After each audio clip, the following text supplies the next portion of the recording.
Hello from Turin, Italy. I'm so excited to show you around this amazing city, which is like a time capsule. Turin is often forgotten by tourists, but that's part of what makes it so special. You get all the beauty and fun of Italy, without the big crowds. This city was Italy's very first capital, and you can feel that royal history everywhere. From fancy palaces to beautiful streets, Turin feels very grand. Get ready, we're about to discover the best of Turin, one delicious bite at a time. Our first stop is right in the middle of Turin, at a building as unique as the city itself, the Mole Antonelliana. This amazing building is the tallest thing in Turin, so you really can't miss it. It was first designed to be a synagogue way back in the 1800s. Building it was tough, with lots of engineering problems and political arguments. But finally, it became the National Museum of Cinema. This isn't your boring, dusty museum. The best part is the panoramic elevator.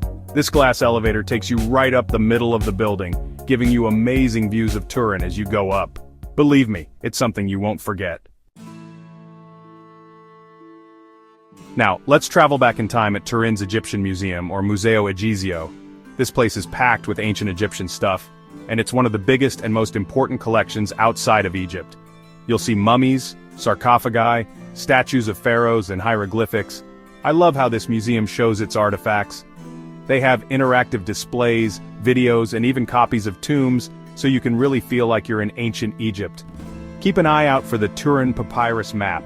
It's the oldest map of a mining area from around 1150 BC. It's amazing how well it's lasted. If you like history, archaeology, or just want to feel like Indiana Jones, you have to see this museum. Next, we're going to the most important square in Turin, Piazza Castello, or Castle Square. This is the historical center of the city, surrounded by some of Turin's most impressive buildings. The star of Piazza Castello is the Palazzo Reale, the Royal Palace of Turin.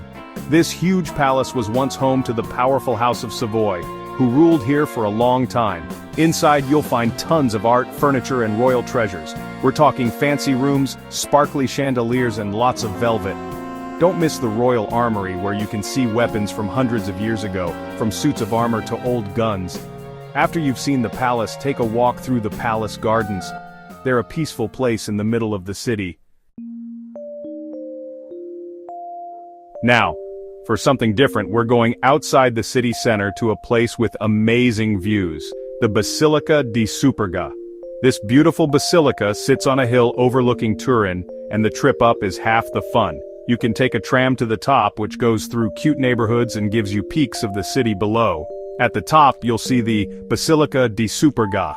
This amazing building was built in the early 1700s. From the front of the basilica, you have a panoramic view of Turin that goes on forever. On a clear day, you can even see the Alps. It's a really beautiful spot, and it's great for watching the sunset. After all that sightseeing, let's relax in Parco del Valentino, Turin's favorite park. This big park is along the Po River, and it's perfect for a walk, a bike ride, or just relaxing by the water. Inside the park you'll find the Borgo Medievale, a perfectly recreated medieval village. The Borgo Medievale was built in the late 1800s to show off medieval buildings and crafts. You'll walk through cobblestone streets, past blacksmith shops, workshops, and even a drawbridge. This trip back in time is one of the things that makes Turin so special. Now let's explore Turin's food at the Porta Palazzo Market. This isn't your normal market. It's the largest open-air market in Europe. And it's full of colors, smells, and sounds. You'll find everything here, from fresh fruits and vegetables to local foods, clothes, things for your house, and even antiques. But the best part is the food. You'll find stalls full of juicy tomatoes, herbs, fresh bread, and cured meats.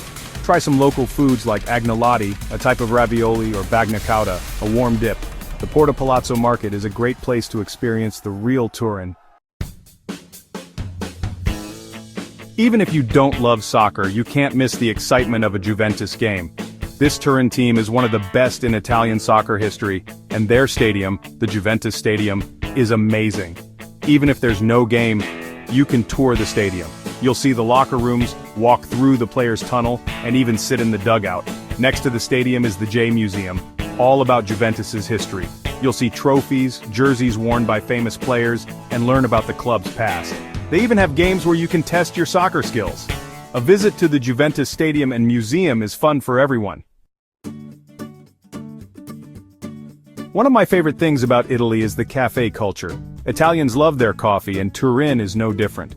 Turin has a long history of cafes, going back to the 1700s. These cafes used to be meeting places for smart people, artists, and politicians, and today they still have that old-fashioned charm. One cafe you must visit is Café al Bicerin. This Turin classic has been serving its special drink, the Bicerin, since the 1700s. The Bicerin is espresso, chocolate, and milk, perfect for a cold day. But try some of the other historic cafes too. Each one is unique, so grab a newspaper, order a cappuccino and a pastry, and enjoy Old Turin. Turin isn't just about chocolate and history, it's also Italy's car capital. The National Automobile Museum is the perfect place to see that. This museum is great for car lovers, and even if you're not, you'll be amazed by the cars here. They have over 200 cars, from over 100 years of car history. You'll see everything from very old cars to cool sports cars to futuristic cars.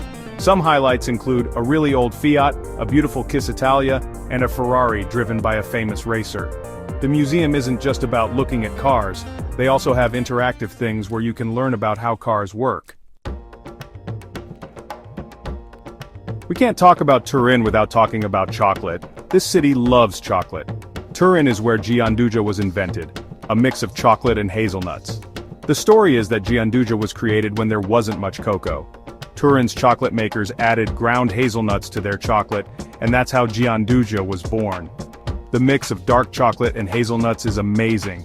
You can find Gianduja everywhere in Turin, from bars and candies to spreads and hot chocolate.